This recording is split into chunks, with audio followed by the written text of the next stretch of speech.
speak a few minutes tonight because we have had a wonderful speaker, and we have another person that's coming up, Pamela Olson, who has written an excellent book on this issue and will be giving a real talk. So that with three people, I'll only take a few minutes. But I wanted to emphasize that as you see, Grant is from Minnesota, Pam is from Oklahoma, I live in California, and I grew up all over the country. My father was in the military. We're not Palestinian, as you've noticed. We're not even Muslim. But we are committed to this issue because, for the same reason that you are, this is an issue of justice, of human beings.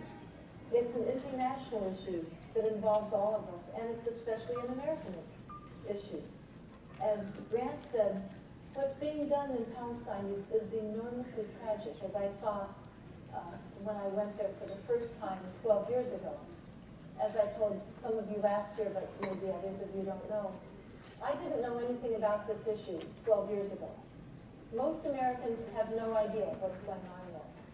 When I became curious enough and looked into it and finally traveled around at the height of the Second Intifada, and I saw what was happening in Gaza and in the West Bank, and I saw children who had been shot, and young men who had been paralyzed, and mothers who were going to be sad for the rest of their lives because they lost children. I realized that this is something that needed to stop.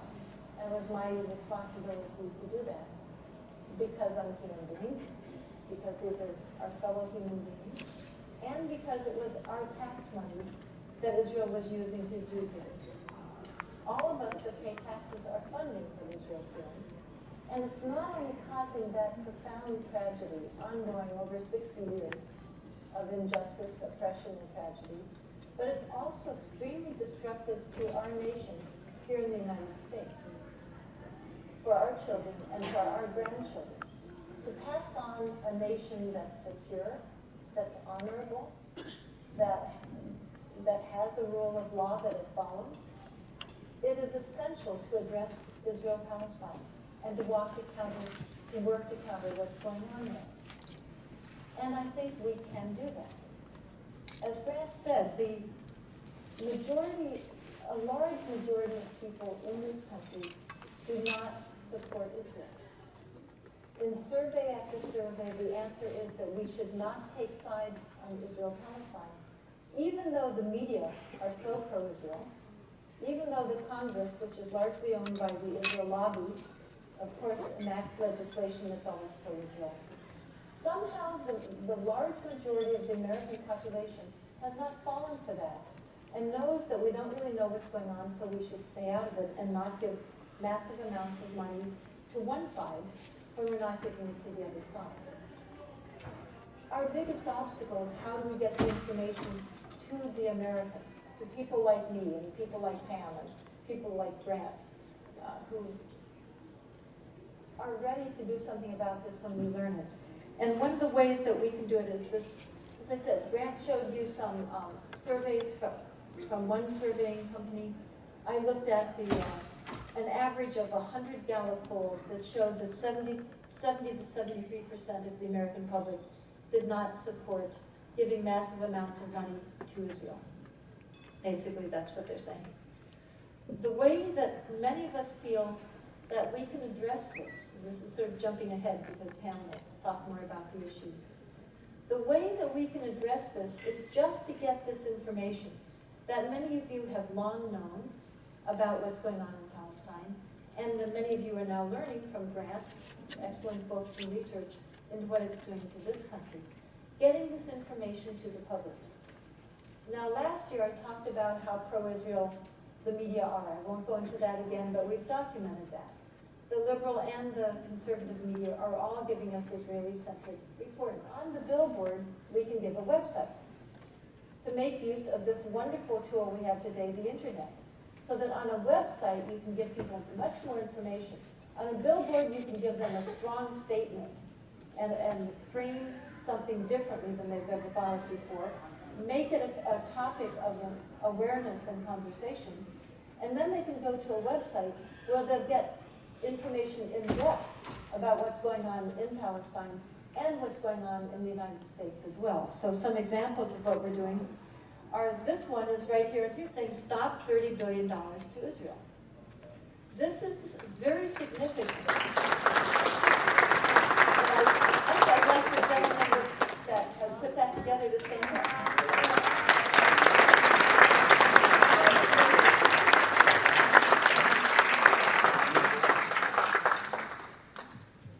You know, for most people are careful about our money. We know where it goes. We are worried about where it's going sometimes. And yet, the typical American has no idea that we're giving this kind of money to Israel. We like to break it down per day because a lot of us don't even know how much a billion is. So we say $8 million per day to Israel. Our money is needed in America, as it is.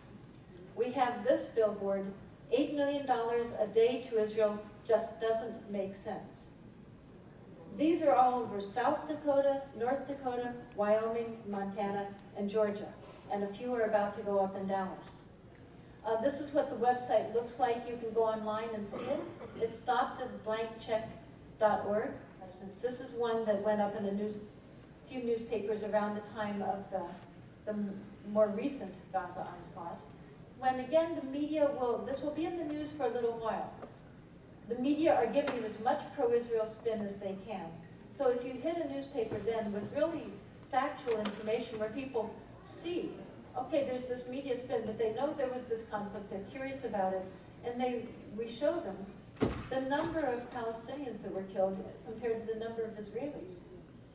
And this continually mythology of Israel as victim is a little bit hard to defend when you see the number, you know, the blue number of 6 Israelis who were killed compared to 169 Palestinians. In addition, we give the additional information, which is of the Palestinians, 36 were children, 25 were 10 or younger.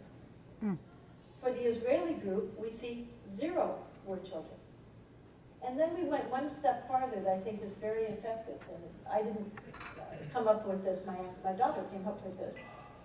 Because then still the skeptical person would ask, oh yeah, but probably before Israel was under the onslaught, and this is just defensive, since that's how the media always portray it. But instead we had the little box there said, did Palestinians start it with terrorism in Israel?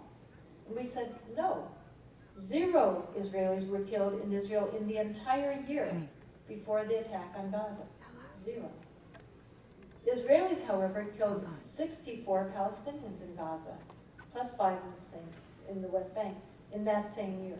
So these clear facts, clearly presented, I think can make a huge difference. Suddenly, these are the facts. We gave facts about both sides, so they can't say it's a one-sided advertisement, and it's very clear. These are some other newspaper advertisements we've had. This was a half-page advertisement in the New York Times. And this was put in by another person, but we were half of it. Basically, what I feel is that I think what I'm hoping you'll all go home with are 2 things from tonight, and you probably came with them, so my hope, I'm sure, will be realized. I hope that we will all go home determined that we're not going to allow this to continue, that we're not going to allow Israel to continue using our tax money to do what it's doing. And I hope that we are going to determine that one of the ways we're going to do that is we are going to tell our fellow American citizens what's going on. And if the media won't do it, which they won't, we will do it for them. Thank you so much for that.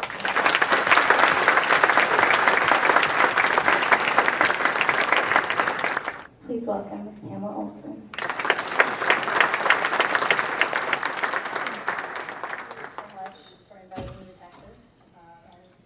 I'm from Oklahoma, which is the Canada of Texas. And with everyone, so many people from Palestine, I feel right at home. So, you know, when I was organizing this talk in my mind, I was thinking of these beautiful photos from pre-1948 Palestine. And so I injected a little bit, you know, the history part into the title so that I could show these off. So I'll start with these. This is, of course, Jerusalem. I think around the turn of the century. This is Jerusalem as well, with, colored in black and white photo. Ka'ak, if anybody of you, I'm sure, have had Ka'ak before. You can see pretty much the same thing in Ramallah today. One time when I was wandering around the old city of Jerusalem, I came to this particular vista. I was just blown away because it's such a magical gate. And of course it was guarded by Israeli soldiers. But this is a picture of what it was like before all that. And even today in Ramallah too, you can find women with large bags of Thai with bleach balanced on their heads, walking down the street. And this reminded me of that. This is Bethlehem back in the day. Jaffa. This is a Christian Orthodox band in Jaffa. A movie in Jaffa starring Kulthum and Nablus, which it looks remarkably similar still today. Some more development, obviously, but it's so beautiful. And the interiors of many of the buildings also look the same if they've not been demolished. And this is in the Galilee. It can tend to get sort of forgotten in the focus on the West Bank and Gaza. But I don't know, how many of you know of Dr. Hatem Kanani, the author of A Doctor in Galilee? He's actually living in New York right now, taking a writing class, working on his next book. But he's still in the Galilee, working near Nazareth, and this is from there. Tiberias, on the Sea of Galilee. You can also see very similar scenes to this in Palestine today. And this is the last historic image. This is also from the Galilee.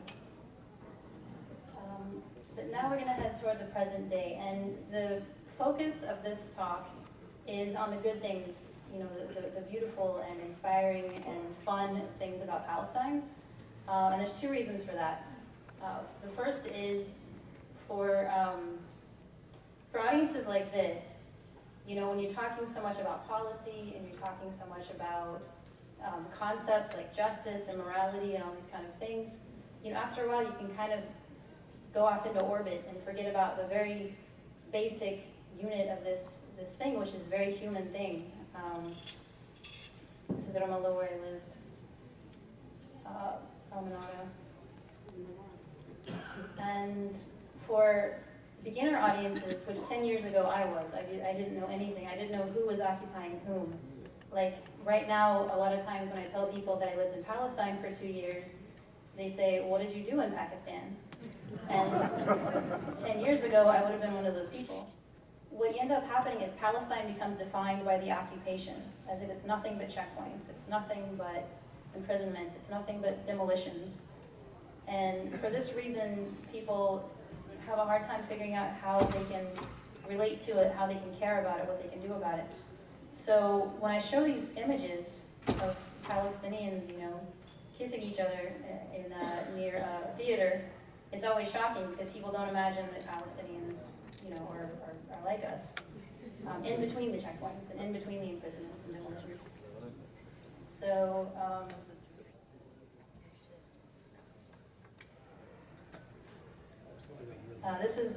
there's actually a glossy magazine in Palestine called This Week in Palestine. It's actually monthly. I don't know why it's called This Week in Palestine. Maybe they meant it to be weekly, but anyway. And there's always in the back panel a photograph called Beautiful Palestine. And I know that for me, I ended up going to Palestine because I was backpacking in the Middle East, and I was just going from Cairo to Istanbul. I wasn't going to go to Israel-Palestine. It seemed, first of all, it was more expensive than the other countries. And also it seemed there's this conflict and it's really complicated and who wants to get in the middle of that? When I was working for the Palestine Monitor, this was the first female mayor elected in Palestine, Fatia al-Barghouti. And I interviewed her. Some friends was doing a barbecue. There's an African Palestinian community that not many people know about. Crusader ruins above Nablus, and that's the Qasr al-Masri, the mansion above Nablus. I'm serious, like if people figure out how amazing Palestine is and the occupation ends, it's going to be a church in Nablus. I almost feel like I really enjoyed having it kind of to myself, and I almost, but it's something that should definitely be shared.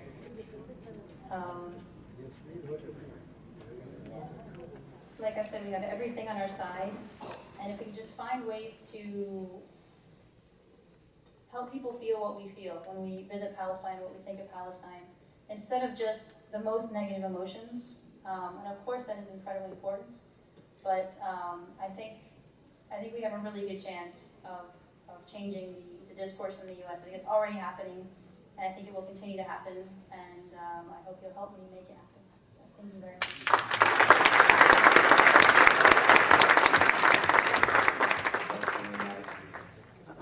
We're almost there now. We're to the fun part of the evening with the Muslim comedian. I would like to just recognize a few people in the audience. We have Mr. Mohammed Wagdi. He's the Vice Consul of Egypt. I think he might have stepped out for a minute.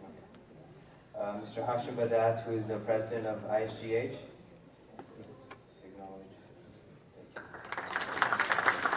Mr. Afaq Durrani, who is the Secretary of ISGH.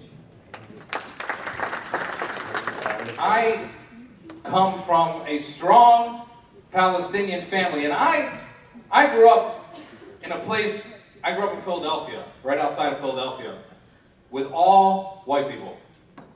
All white people. Everybody was white. Everybody looked like art. Everybody. And I always knew that I was different. I never knew how different, but I knew I was different. You know, my dad spoke funny. We smelled like garlic. We ate leaves from the backyard. You know, I knew we were different. My best friend that lived across the street, his name was Tommy. My best friend, man, little white kid, Tommy, my best friend.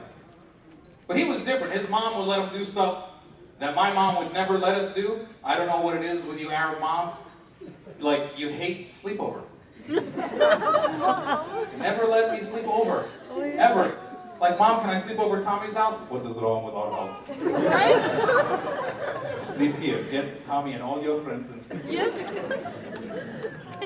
I never knew how different I was until one year, it was Christmas time. And Tommy's mom took me and Tommy to the mall. We were going to see Santa Claus. I was so excited. We waited in line for an hour, and finally it was our turn. And Tommy sat on Santa Claus's lap, and Santa Claus said to him, "What do you want for Christmas, little boy?" And Tommy said, "Let me have a new bike." I know. Tommy said, "Let me have a new bike." And then it was my turn. And I sat on Santa Claus's lap, and that's when I really knew that I was different. Because Santa Claus said to me, "What do you want for Christmas, little boy?" And I looked at him with my little Palestinian eyes, and I said, enforcement of UN Resolution 242, allowing the Palestinians. We have messed up dreams. That's our problem. You ask a little white kid, "What do you want to be?" Policeman, fireman, doctor. Ask a little Palestinian kid, "What do you want to be?" Free. That's all. And I can't grow up with it. My dad is one of those Palestinians. You know what I mean? Like, he came from nothing. That's how all Palestinians are. Came from nothing. He came from nothing. He was born in Yafa. And when he was 1 month old, they were kicked out. Asked to leave, however you want to say it. And he grew up in Jordan in a refugee camp. And just so that he could go to college, he had to finish first in his high school class, and he did. And just so that he could go from college to a master's degree, he had to finish first in college, and he did. And just so that he could come to America and do a PhD, he had to finish first there, and he did. And now he's worked for the same company for 30 years, he has a big house, nice car, and alhamdulillah. What a beautiful story. From nothing to everything. But do you know how hard it is to live and be the son of this person? I could never impress him, ever. He's done everything. I used to bring home my test from school. I said, Baba, here's my test. I got a 96. Where is the other 4?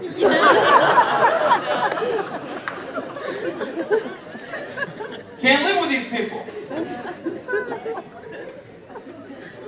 And my dad is one of those Palestinians.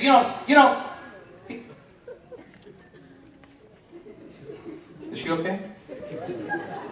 Would you look? Is there something wrong? Okay.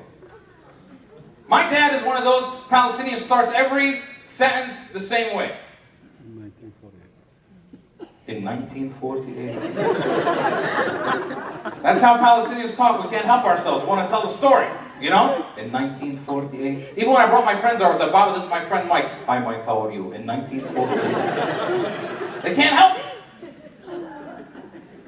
And my dad didn't have anything when he was growing up, so he would never lose anything. And he couldn't understand when we would lose stuff. He didn't get it. We were dumb, little, spoiled American kids. He didn't understand when we would lose something, because he kept all his stuff straight. He knew where his stuff was. He appreciated it. We didn't. And when we would lose something, he'd always say the same thing. I remember when I was a little kid, I lost my little toy truck. I said, Baba, I lost my truck. He said, where was the last place you saw? I said, right here. And he'd always say the same thing. He'd say, so it used to be there, right? I said, yeah. And he said, and now it's just gone? I said, yeah. And he always say the same thing. He'd say, well then, I guess we should call the news. I said, what are you talking about? He goes, we should call the news because I think the news would be very interested to know that a little toy truck can just get up and walk away. I could never share anything with him. Even when I got older, I was like, Baba, my girlfriend dumped me. He said, she used to be there, right? And now she's just gone. All it is. It was so weird growing up the way we did. Nobody understands. Nobody understands. And even just being an Arab, forget about being a Palestinian, that's worse. Just being an Arab. Like okay. Remember a couple years ago, did you guys all get the census form? A couple years ago from the U.S. government? Yes? Yes? The census form. Now, I don't know if you know this. I don't know if you know this art. I don't know if you know this art. We Arabs, we do not have a box on the census form. No box for us. Are you participating? Sorry. Arabs always, people always ask me, do you like performing in front of Arabs? Like, kind of, Because Arabs, we have a disease. We think we can do what you're doing better than you can do it. That's what we think. That's how we feel. That's how we feel. And always after a show, an old Arab guy, like a boater, I say boater. What do you guys say? Fob? Immigrant? Boater? I say boater. Old boaters will always come up to me after the show and be like, Ahmed, you're very funny. Very funny. I have a joke for you. They always say, you can use it, you can have it. So I got the census form. Now we don't have a box on the census form. Now I don't know if you noticed, everybody else has a box. Everybody. Guam, Fiji, Samoa. Everybody has a box. We don't have a box. I wanted to go down this form. I wanted to fill something in because I wanted to be recognized. I wanted to have an identity in my country. I love being American. I wanted to have nothing for us. I went down, I looked at a few things. There was a box that said American Indian. Now, I didn't check that box. I'm not American Indian, but I thought you're not supposed to say American Indian. I thought you're supposed to say Native American. I thought that was what is more correct, but I think they don't want to confuse people. I think like Sarah Palin thinks she's a Native American. So I moved down the list. There's not more boxes. Everybody's got a box. There was a box that said black. Now, I almost checked the black box. Because we Arabs, we are just like black people. We are the same. We get profiled. We get blamed for stuff that we don't do. We scare the hell out of white people. We have big families. just like black people, like big cousins, lots of cousins, big Sunday family dinner. Like you know how you're one of us? Like if your family's so big, like if you're older than your uncle, you know? You know? If you ever took your almond to Chuck E. Cheese, you know, like you're one of us. But I didn't check the black box. Then there was just 2 more boxes. There's a box that says white and a box that says other. But it doesn't even say other. It says some other race. Like, we don't give a hell what you are, just put it here. And you can put in your country. Palestine, Lebanon, Syria, Jordan, Egypt, whatever.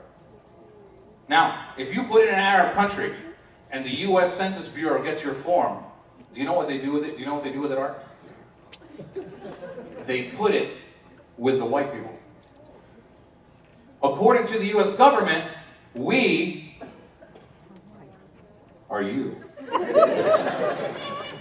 Yeah, see? You don't want him to be part of you, do you? We are you. But we're not white. I grew up with white people. I love white people. I really do. But we're not white. We're just different. We are different. We need our own box. Don't you agree? We need our own box. I want to start a rally. I want to start tonight. And we're not white. We're not white. We're proud to be American, but we are not white. We need our own box. We're not white. I grew up with white people. I know how they are. I know how they are. We are not white. We are different, okay? We are different. For instance, do you know that if you go to your white friend's house and his mom asks you if you're hungry, if you say no, she actually doesn't bring you anything to eat. Did you know that? And they start eating around you. You said you weren't hungry. They start eating. Do you know that when white people go to the grocery store, they come home, they put away their groceries, then they take the bags and they throw them away? Not in my house. No. In my house, there's a bag full of bags. It's in the little space between the refrigerator and the wall. My mom stuffs it in there like that. Bags. We have spaghetti sauce jars from 1984, man. That's my mom. We bought the jar too. We are not white. We are different. I've seen it. We're not white. We do business totally different than white people. We do. I've seen a white guy. White guy walks into a store, got $1 off something, thinks he got a deal. That is not how we do business. We do it different. I've seen my dad walk into the store. How much you want for that? $20? $5. I'll give you $5. We don't think anybody should be able to make money. I remember when I was a little kid, we went to the store. I wanted to buy a shirt for school. I said, Baba, I need a new shirt. And we went to the store, and I said, Baba, I like this shirt. He said, how much? I said, it's $20. And he starts, do you have the dad that feels the fabric? Like my dad started feeling the fabric. He goes, it's very good fabric. This is good fabric. I'm like, you grew up in a refugee camp, okay? I know you don't know what fabric is. Then he said the same thing every Arab dad says. Do you know how much it cost them to make this shirt? We're different. I used to see my white friends ask their dad for $20. Dad, can I have $20? Sure. Justin, here you go. $20. Not my dad. My dad, you can't ask. My dad doesn't say no. My dad just makes you feel like a jerk, so you never ever ask him again, ever in your whole life, you know? Like, Baba, can I have $20? What? I said, can I have $20? No, I heard you. What did you say? I tried to be a good little white kid, I did my best. One time I was in my room, and my dad just walked into the room. And I did what any good white kid would do. Get out of my room! He said, what? What'd you say? I said, this is my room. I want my privacy. Get out! Oh, let me explain something to you. Okay. You don't have a room. Okay, I let you stay here so that you don't die. Right? We are just different. And then whenever a stupid Arab or Muslim does something on the news, blows himself up, tries to blow something up, what do? We send out letters. We apologize. We condemn. We spend the other part of the year saying these people don't represent us, and then when they do something, we apologize. What are we apologizing for? We don't need to apologize. We don't need to apologize for anything. And we're the only ones apologizing. Nobody else is apologizing. I don't see white people apologizing for Sarah Palin or George W. Bush or all the stupid stuff they came up with. We're the only ones apologizing.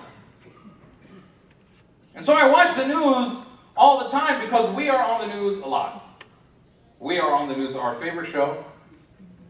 People don't know this, we Arabs, it's like a social activity for us. We make popcorn, we call our friends, and we watch the news. And I watch the news all the time. And I was watching the news a couple years ago. Remember when that congresswoman got shot in Arizona?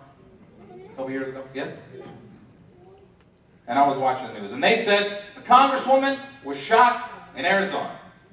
And I did what I think every person like me was doing.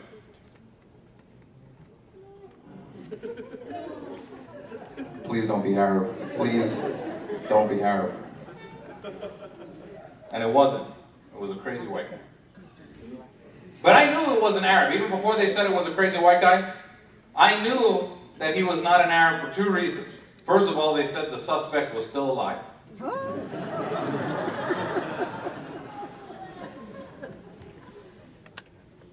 And second of all, they said when they arrested the suspect, he was not talking. See, we don't know how to not talk. That's not part of our genetics. We don't know how to do that. We will tell you why we did it while you're arresting us. You know, it's because the Israelis are occupying. We'll tell you immediately. And then I was watching the news a little bit later, and that thing in Norway happened. Remember when the guy blew up the building, and then he killed like 100 people on the island? And I was watching the news that day. Please don't be Arab. And it wasn't. The crazy white guy. But before they said it was a crazy white guy, CNN ran a story. And they said, this bombing does not seem to have any signs of Islamic radicalism. And I watched that and I said, what? How does a bombing have a sign of Islamic radicalism? Does it blow up different? Does it make a different sound? Does it make a little crescent in the sky? Does it smell like garlic? How the hell does a bomb have a sign of Islamic radicalism? But see, that's the way it works for us. We are the number one suspect. No, so much that even when we didn't do it, they got to get on the news and say they didn't do it. That's how it works for us. Now, sometimes we do it. Whatever. Sometimes it's us. And that freaks me out too. Because I fly a lot. I fly a lot. I've been taking off planes a lot when they see my name. But even when I'm flying with other Arabs, I get scared. I do. There was one time I was flying from New York to Amman. Direct flight, and the flight was packed. And then the guy came on the speaker and he said it's going to be late an hour. Which, you know, whatever. Hour flight, whatever. This was supposed to start at 7 o'clock.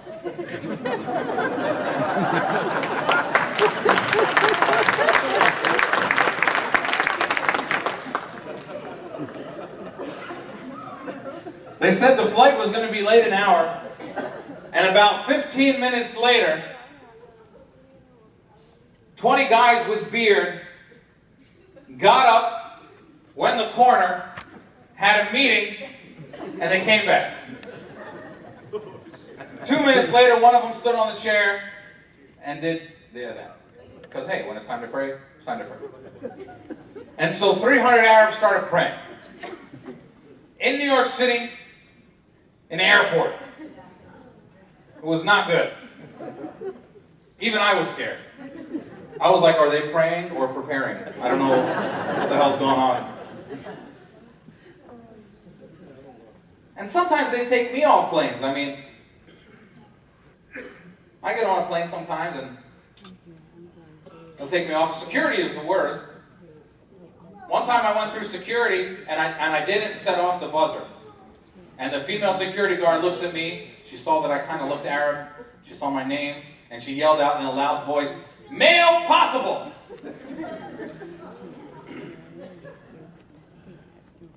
I said, "Male, definitely." I don't know what you're talking about. Definitely male, not possible.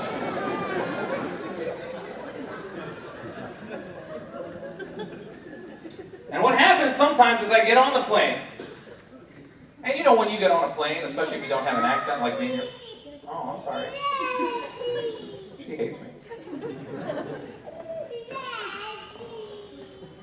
Sometimes I'll get on a plane, and you know when you're on a plane, you're lonely, you start talking with the white guy next to you, you know, whatever.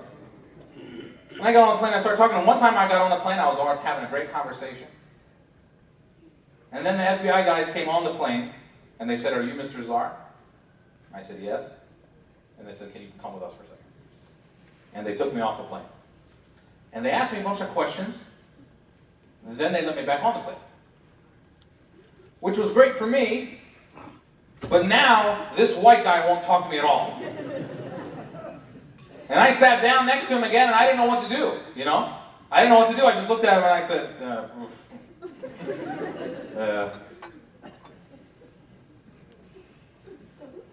"Oh, say, can you see?"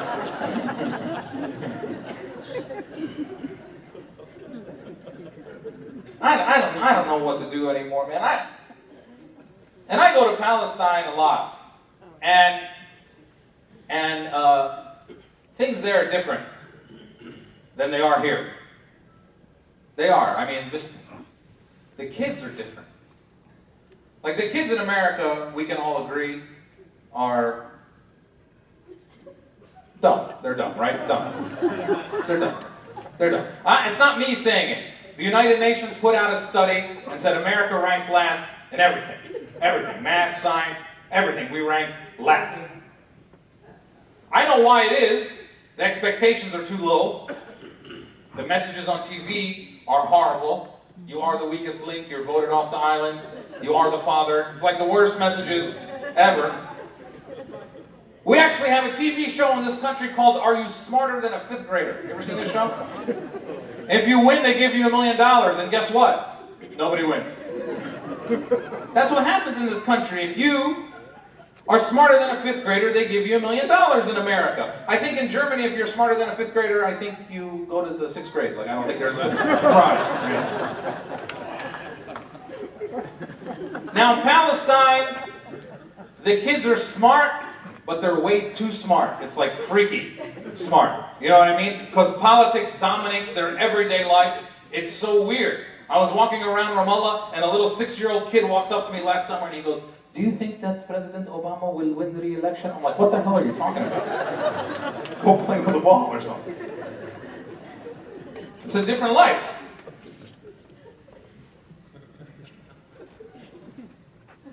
And I don't know, okay, I'm gonna tell you something about Palestine. You might need to speak a tiny bit of Arabic to understand this joke.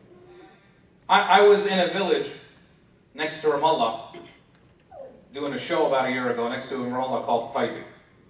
It's the one with the beer bottles that you saw. Taibi beer. And I was doing a show there, and after the show, a guy comes up to me and he says, "Amir, thank you for doing the show here in Taibi. We love you." And I said, No, thank you. Taibi is a great place. And he looked at me and he said, "Do you know why we call our village Taibi?" I said, "No." By the way, Taibi means nice, good, art. Sorry, Taibi means good. He said, "Do you know why we call our village Taibi?" I said, "No." He said, "Well, a long time ago, Salah ad-Din came here, and he said these people are very Taibi." Okay. Now in Palestine, there's like 3 or 4 places named Taibi. So the next week I did a show in Haifa. And after the show, a guy comes up to me and he says, "Amir, thank you for performing here. You're very funny." I said, "Oh, thank you. Are you from Haifa?" He goes, No, I'm not from Haifa. I am from Taibi." And I said, "Oh, Taibi, next to Ramallah. I was there last week." He said, No, I'm not from that Taibi. I am from the real Taipei. I said, why is your Taipei the real Taipei? He said, do you know why we call our village Taipei? I said, no. He said, well, a long time ago, Salahuddin came here and said, these people are very Taipei. And I started looking at the names of all these villages, and there's weird names for villages too in Palestine. Is anybody a really good, knows about Palestinian villages and stuff so they know I'm not lying? Okay. Only the white girl? Anybody else? Any Palestinians? Okay, good. So I was taking a trip from Nazareth down to Ramallah. And you pass some villages with weird names. And don't get mad at me, I didn't make this up. It exists. You drive down and you see a village called Bayada. Then the next village is called Ara. Am I right so far? Am I telling the truth?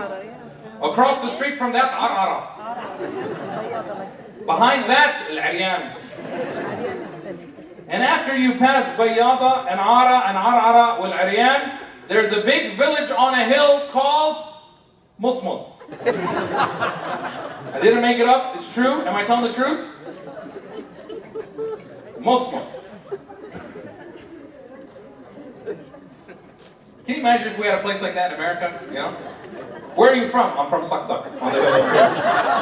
Saksak. After you pass all the naked and everything, you get to Saksak. Musmus. It's embarrassing. It is. We're trying to get taken seriously in the world. We should not have a village called Musmus. It's embarrassing. We're trying to get the world community to appreciate our situation. We cannot have a village called Saksak. It's embarrassing. You know? So I couldn't take it anymore. One day, I got in my car, I drove to Musmus, I went right to the middle of the city, and I found an old guy, and I grabbed him, and I said, why do you call this place Musmus? And he looked at me and he said, well, a long time ago, Salahuddin came here.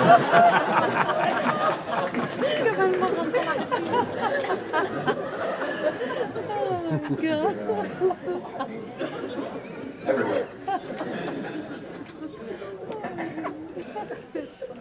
And living with people like us is hard. Because English is a hard language. English is a hard language. I feel bad for you boaters that came to this country. I really do. Because English is a hard language. It's not easy. It's not easy. Like, we don't have art. I don't know if you know this. We do not have a P in our language. There is no P. Pup. We can't say it. We're not able to pup. We are the Palestinian people. That's how we talk. We like to eat pizza, drink Pepsi, no pepperoni. That's how we talk. We just can't say certain things. I don't know what's wrong with us. You boaters, you just need to learn. Khalas, it's enough. You've been here 30 years, okay? It's salt and pepper, not bebar. There's no such thing called bebar in English. Okay? I'm sorry. It's Monday, Tuesday, Wednesday, not Monday, Tuesday, Wednesday. Wednesday is not a word. Okay? You can't just go around saying that. Okay? Let me teach you another one. World. It's not hard to say. Say it. World. It's not hard. Palestine is the best country in the world. No, world. That's not a word. World. But English is a hard language. I understand. I always said the worst job for an immigrant, if he comes to this country, would be the person who has to give you your confirmation number on the telephone, because it'd be horrible. They can't speak English. They make everything political for no reason. And if they can't do something, they have to prove it. They get very mad. Like, it would be the worst job in the world. Like, okay, are you ready for your confirmation number? Okay, it's going to be A as in apple. B like Peter. That's hard. No, B as in Peter, not B as in boy. B as in Peter. Yeah, I said B, not B. Yeah. M like Murphy. Then the letter O as in the occupation of the Palestinian people. M like Murphy. Then the letter H. H, ولد H.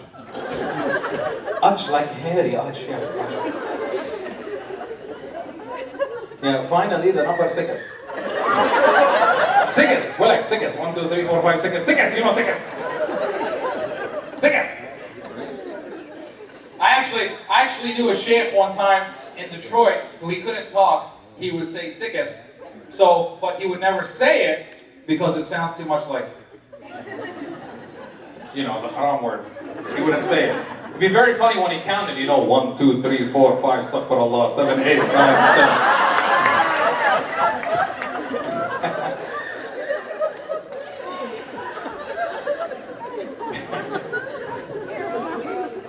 English is a hard language, man. I feel bad for you guys. I really do. Like my dad, when he first came to this country, he couldn't speak any English. He came to California to study. And he came from Jordan with another guy named Abdullah. And they landed in California, in Berkeley, California. And he'd only been in America for about a week. And he was walking around campus, and it was the first week of school, so all the student organizations had put out their tables and stuff, you know, to say stuff about themselves. So he's walking around, and he sees this one table that says, gay student group party tonight. So he looked at these words, and he said, oh, student, I'm student. Group, party, tonight. But this word gay, never seen it before in his life. So he goes home, and he opens up his dictionary. Now, for those of you who don't know, the real meaning of the word gay in English is Art. Happy. Happy. So he looked at this.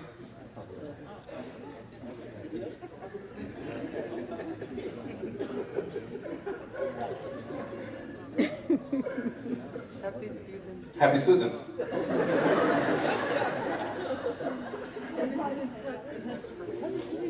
I'm happy.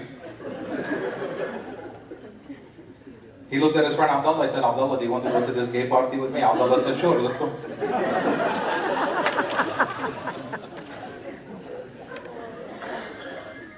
So my dad and Abdullah walked into the party, probably holding hands, because that's how Arab guys walk. Anyway. And there's gay men and gay women, and all the men are dancing with the men, and all the women are dancing with the women. And my dad looks at Abdullah and he says, Abdullah, what is this? Look, they're more strict here than they are back home.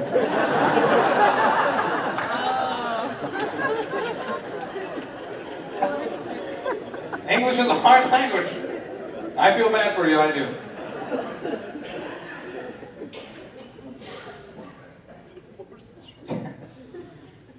Now back to being Palestinian. I mean, I don't know if you know this. There are a lot of weird things in our life. I don't know if you know this, but do you know that Palestinian babies come out different? They do. They're made the same, but they come out different. They do. Like little white baby comes out like wah wah, you know. Palestinian babies sound like wah wah. Yeah. It's better than a Lebanese baby. Lebanese babies, they don't even cry, just wah.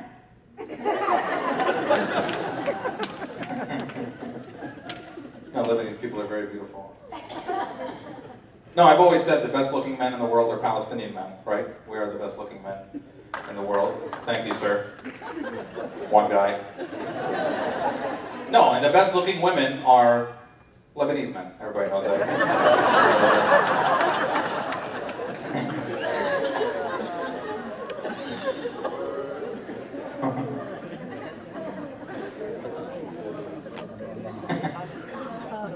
No, it's so weird because people don't understand how hard it is for us. I'll tell you guys a few more stories and I'll go. But when I was in 7th grade, I decided to run for class president. And my dad was so excited, you know? Typical Arab dad, like, my son will be president, you know, he was so happy. We made 500 photocopies of my face and we put it around the whole school. There's only 100 people in the school, but whatever. And I put them all up. And that night, America bombed Iraq. And I came into school the next day, and somebody had written on one of my faces, "Go home, terrorists." Can you close that door? Somebody had written on one of my faces, "Go home, terrorists." And so I took that picture and I showed it to my favorite teacher. And I said, "What are you going to do about this?" And she looked at the picture, and she looked at me, and she said, "There's nothing we're going to do." And that's when I realized that us being different is different than anyone else being different. We are different in a different way. Because if I was black, there would have been a seminar. If I was Latino, they would have brought in a speaker, but I was Arab, so it was okay. And that really depressed me. And then about a year later, I got so excited because out came a movie called Aladdin. Remember that movie? Disney movie, Aladdin? I was so happy. I was like, man, they're making a movie about us. This is awesome. Everybody in the movie is Arab. Everybody. And I watched it, and I got more confused. Because there was Jafar. Remember Jafar? Jafar. Tall, skinny, dark skin, big nose, turban, beard, wants to take over the world. Sound familiar? He was Osama bin Laden before Osama bin Laden was Osama bin Laden.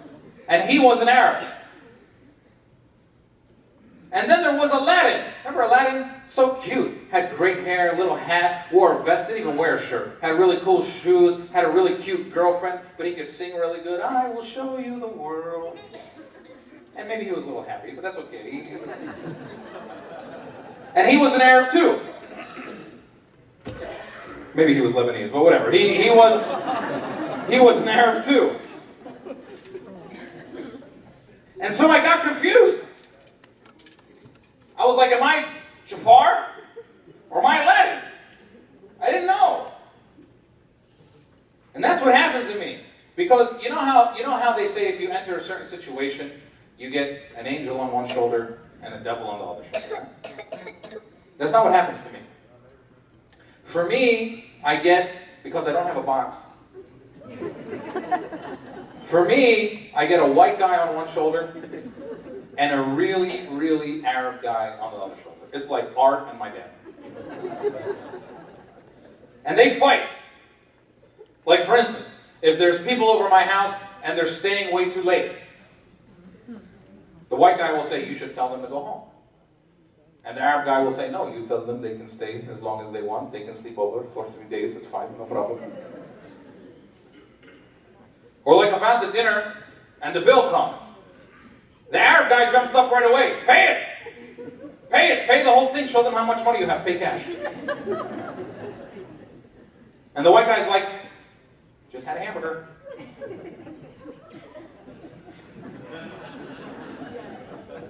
Or if like a really tall, beautiful blonde woman in a bikini walks by. The white guy's like, "You should totally go after her." And the Arab guy says, I agree, you should go. I'll tell you one more story and then we'll go. Once again, thanks for having me this year. I really appreciate it. And I hope to see you guys more in the future. And please do give money to these kids when they walk around afterwards. The PAB is a great organization. And being Palestinian is the best when you go to Palestine. And I go there a lot. I go a couple times a year. And I always fly in Tel Aviv. And for those of you who don't know, when we Palestinians get to Tel Aviv, there is like a VIP room for us, and we're allowed to stay there as long as we want.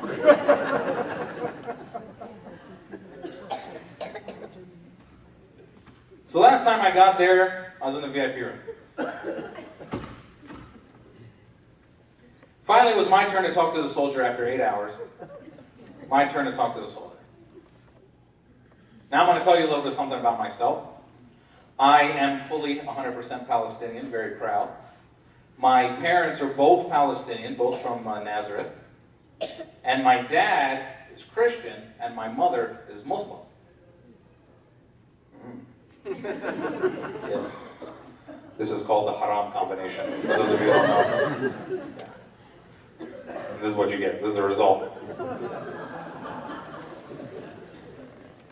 So finally, after 8 hours, it was my turn to talk to the soldier. And he sent me in the room. And he said, "What is your father's name?" And I said, "George." That's my dad's name, George. He said, "What is your father's name?" I said, "Elias." Now, for those of you who don't know, those are two very Christian names. Then he said, "What is your mother's name?" I said, "Anna." That's my mother's name. And he said, "What is your mother's father's name?" And I said, Muhammad. And he got very confused. He said, "So are you Christian or Muslim?" I told him, "No." He said, No. Are you Christian or Muslim? I have to put it in my computer." I said, "Look, man, I don't care. In my house, we celebrated everything, you know. Christmas, Eid, Easter, Eid. One year we even celebrated Yom Kippur. We don't care, you know, we celebrate everything." I said, "Put Jew in your computer. Isn't that better for me? Put Jew in your computer so I don't got to go through this stuff anymore." And then he put me back in the room. Then 8 hours later, I came back again. And he said, "Are you ready now?" And I said, "Yes." And he said to me, "For how long will you be staying in Israel?" Now, I had been in the room for 16 hours. I was pissed off. I was in a very Palestinian mood. I just wanted to demonstrate. He said, "How long will you be staying in Israel?" I just lost it. I said, "You know what? I'm not going to Israel. I'm going to Palestine." And he said, "There is no Palestine." I said, "Yes, there is. Maybe you haven't heard the story." In 1948.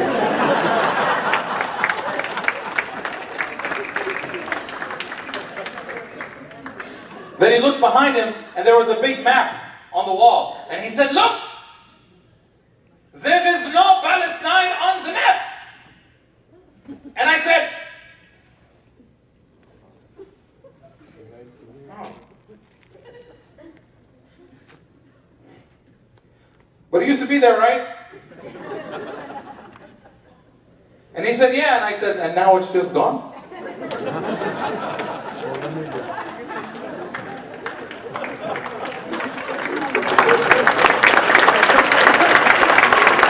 He said, "Yeah." I said, "Well, I guess we should call the news then. Maybe we should call the news." Thanks, everybody. Thanks so much for having me here tonight.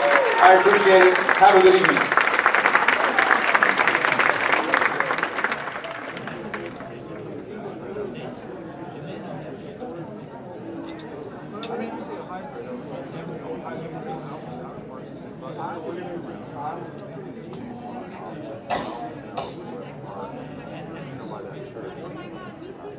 And I decided, well, let me try driving.